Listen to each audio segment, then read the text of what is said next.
Sometimes life is unfair. Sometimes you're supposed to lose, and you do.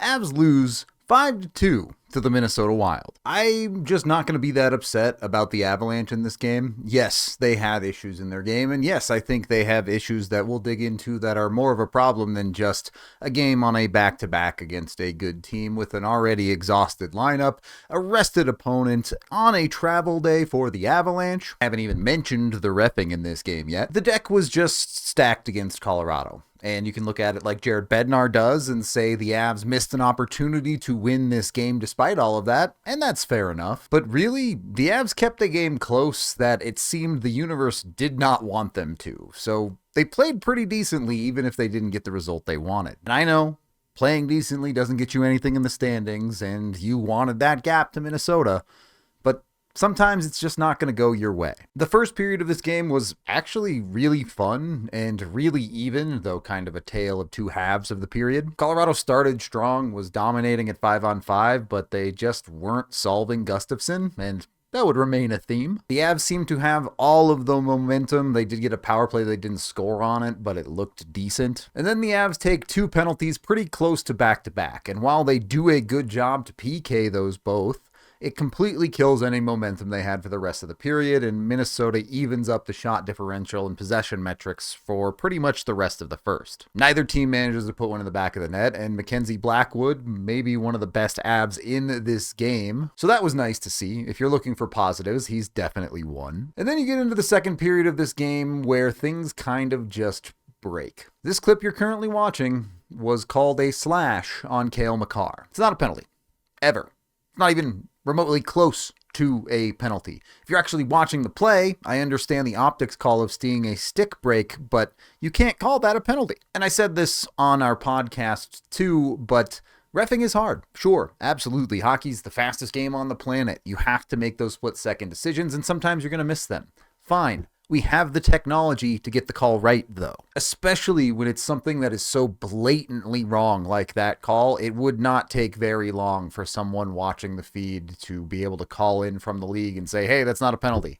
And then you don't take a penalty, and then this game isn't a huge problem, and the game doesn't completely fall apart. What turns a great game into an absolute slugfest of gross, bad ugliness. It was just so frustrating from a viewership standpoint, and sure, maybe there's some homerness in there of me wanting to see the Avs win. Minnesota may well have won by themselves. They were starting to take over the game. You were pushing towards the halfway part. You knew the Avs' legs were going to go. Minnesota may well have broken through this game and won anyway. Instead, the first goal of the game is an absolute joke because the refs just objectively made a horrible call. Nothing special about Minnesota's zone entry here from Kaprizov. They get the zone, throw it to the corner. Problem here for the Avs. Drury tries to get aggressive and play the puck carrier hard, and he just gets beat. This creates a problem for the Avs as it's essentially a 5-on-3 with Drury trailing the play now. And as the play develops, you see the Avs triangle come together, and Drury's not going to get back and recover, so someone has to take the puck carrier here. The way the Avs set this up is Parker Kelly decides to stay with his side of the ice and not transition over, so that leaves your defense to step up and try and take the puck carrier. Kulak kind of goes halfway in, halfway out here, but ultimately commits to a halfway shot block to the puck carrier, which I don't blame him. You need to put yourself between the man coming down the middle of the ice and your net. You have to do something there. With that being the case, that leaves Brent Burns to be your net front defenseman. He is the guy that has to be there to help clean up rebounds. Kelly's taking the high guy. You have two guys taking the puck carrier because Drury is not really taking the puck carrier. He's out of the play. So when this shot comes through and Blackwood makes the initial save, Brent Burns is just not prepared. He's not in position, and he wasn't ready to make the play, and that's how a puck ends up in the back of your net. Multiple things can be true. It was an atrocious call, and the Avs PK needs to do a better job there. You need more out of Brent Burns positionally and effectively defensively. Encouragingly, the Avs have an answer back not that much later in the second, and it comes from your best players. Avs have some of the best stick defense in the league. I truly believe that. Even guys like McKinnon constantly getting in, poking things with their sticks and creating puck chaos. This time it allows them to come away with the puck, and McKinnon is able to get up ice quickly. He just leaves it for Marty at the blue line. That's nice enough, but a great extra effort work here from McKinnon. Drive the net, take the man with you, drag them in, and create space for Necas. really easily done by MacKinnon there, and then Marty Necas just puts the best shot of the game into the back of the net. The version of Marty Necas that we've seen unleashed by the Olympics is wonderful. The Avs need this version of Marty Necas. This is a version of Marty Necas that can be a superstar. And hey, it was also a multi-point game for Nathan MacKinnon. Yeah, these guys would connect again on a highlight I'm not even going to show you because it was irrelevant at the end of the game and silly, but getting your star players rolling is not nothing. Now, we'll have a longer conversation about MacKinnon in a minute, but Necas, really, really good through 2 games back. So you've already had one brutal call against the Avalanche, and they climbed themselves out of that hole. And then things really hit the fan late in the second. Gabe Landeskog gets called for an elbow on Joel Eriksson-Ek. Was it an elbow? Yeah, kind of. I think it was a little bit on the soft side, but, you know, I'm not going to complain too much if the refs are going to make calls consistently. 45 seconds later, Val Nichushkin gets called for a cross-check on Matt Boldy. Is it a cross-check? Not really. Maybe a little bit, but it's more Matt Boldy running into Val Nichushkin's stick more than anything, and Val Nichushkin just reacting to someone running into him. Then Boldy helps sell it a little bit. But again, okay, you've set a precedent. You're going to call these soft calls, and you called them earlier too. Landy had a slash called on him earlier in the game that was not very rough. The Makar call obviously made up. So don't love that. You can blame the Avs some for putting themselves on a 5-on-3. And then you can really blame the Avs when 4 seconds into that 5-on-3, Brent Burns flips a puck out of the rink for a delay of game. That third penalty, entirely on the Avs. They deserve to get scored on, as they eventually do, as I'll show you. But, it's not the penalties getting called that are the problem. It's the follow-up no calls from this reffing crew. Across this stretch of nearly 4 minutes of power play time consecutively for Minnesota, you see multiple slashes committed. You see Devon Toews get high-sticked in the nose, and all of these plays go uncalled by the same reffing crew that just called all of this soft stuff on the Colorado Avalanche. Completely derailed the Avalanche game. Completely ruined a really fun hockey game. This is not because it ruined it for the Avs. No, you took a game and you made the referees the guys in the spotlight. Now again, I'm not forgiving the Avalanche. That Brent Burns penalty had nothing to do with the reffing. I'm not trying to cope here and say the Avs deserve to win this game, but I do think they were the better team in 5-on-5, and I do think the refs took what was a great hockey product and made it an annoying and frustrating hockey game. I think it's fair for the Avs to feel hard done by, and you saw that with Makar's reaction to the penalty he took earlier, went directly to the refs and was genuinely upset.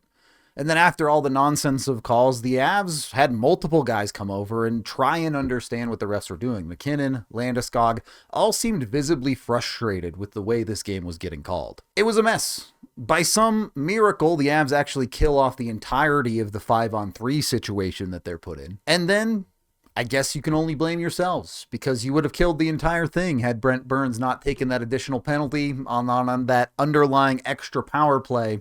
That's where Minnesota gets the lead back. The Avs are completely cooked at this point. They have nothing left in the legs, full stop, from their penalty kill because of the extended 5-on-3. They're just hoping for a miracle to get out of this situation, and unfortunately they don't. A pass comes through down low. Blackwood actually nearly stops it, but by stopping it with the inside of his pad, he beats himself, and it goes in the net. I'm hardly blaming anyone on the Avs for the actual goal going in. That's an impossible situation. Already on tired legs, getting deep into this game. What are you supposed to do? Eventually something's going to go in. Yeah, do a better job of not taking penalties. Okay, fair enough. But also, get a call to go your way. On that front, it is what it is. You already made the mistakes of being undisciplined, so your answer had to be you're going to have to outscore that problem, and the Avs just couldn't do that in this game. The Avs tried in the third period. They tried desperately. The finishing just wasn't quite there in this game. The Avs mustered 47 shots on goal, including 20 in the third period, most of which coming when the game was within 1, and they just could not solve Gustafsson. The one goal they scored took a literal perfect shot from Marty Necas to go in the net, at least the one against Gustafsson. And this would be pretty unnoteworthy and a win that I'd be really annoyed by the refs by, but not really have any concerns about. And then the Avs got 2 power play opportunities in the third period. One of them came after it was a 2-goal lead, so maybe not as impactful. But a power play opportunity in a 2-1 game in the third period. and you don't get it done. The context of the season there is already bad enough, but even when you look on the smaller scale, the micro of the 2 games back from the Olympics, you go 1 for 3 on a power play where Nathan MacKinnon is not in your lineup.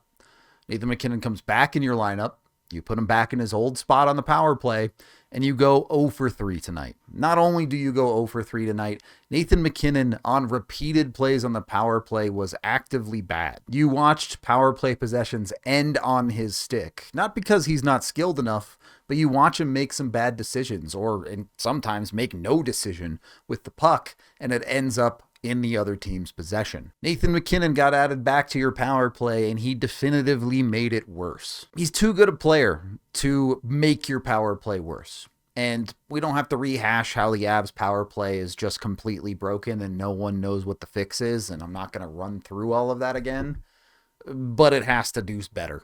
Nathan MacKinnon has to do better on the power play, and not next week, not a month from now. Now, almost immediately after that first power play ends, as if to put an exclamation mark on the point, Minnesota gets that 3-1 lead. After failing to score on their power play, Minnesota gets going the other way. It's nearly a 3-on-2. By the way, this right here is more of a penalty than multiple of the penalties they called on the Avs. Just pointing that out. Anyway, Minnesota gets into the zone. What really shouldn't be all that dangerous of a play. A puck's just going to get thrown through into the middle of the ice here. It gets deflected first. My bad. I didn't remember that they threw it backwards first. Both Malinsky and Taves inside of the crease is a bit amusing. If the Avs had any decent luck at all in this game, it would have ricocheted off something and out. Instead, it goes off Malinsky's skate and in.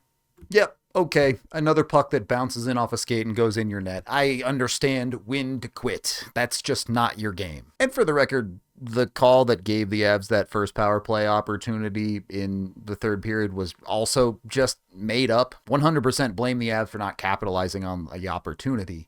But let's not pretend like the refs making up more calls made it a better game by them, okay? The rest of the third was a carnival. Avs try goalie pulling stuff. Hilariously, they give up another shorthanded goal because of that, because of the additional power play. So the power play looks even worse statistically, which, let's go. I'm all for drifting into comically bad if we're not actually going to improve the thing. Some weird happens with Gustafsson. Apparently he threw up in the crease. I don't know. Altitude didn't have video of it, so I really don't know what happened.